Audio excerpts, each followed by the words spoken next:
Dans cette capsule, je vais vous montrer comment faire un tableau. Donc, nous allons commencer par inscrire des variables qui est delta t et s qui correspond à la distance parcourue.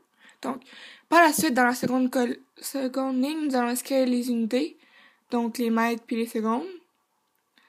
Puis, dans la troisième ligne, nous allons inscrire l'incertitude absolue. Pour ce qui est du temps, il n'y en a pas, mais pour la distance parcourue, oui, il y en a une. Pour ce faire, nous devons aller dans Insertion,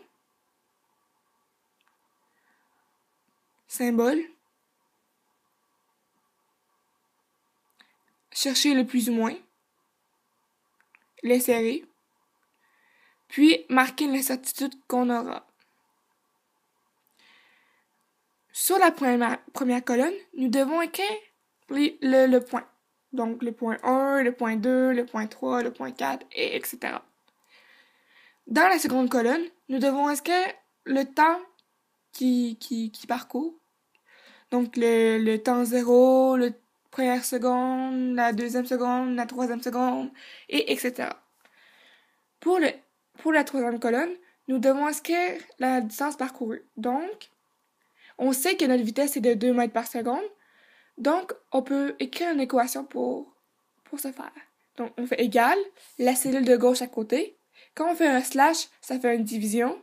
Quand on fait un petit chapeau, ça fait une exposant. Mais dans notre cas, on veut que ça multiplie, donc on fait une étoile. Donc, on clique sur Enter. Puis, on étire la cellule jusqu'au bout. Maintenant, on voit que l'équation se fait sur toutes les cellules. Donc, là, il ne nous manque plus que faire une bordure autour de notre tableau, puis un titre. Pour faire la bordure, nous allons dans Accueil, dans Police et dans Bordure. Vous voyez, il y a beaucoup d'options, mais nous voulons toutes les bordures.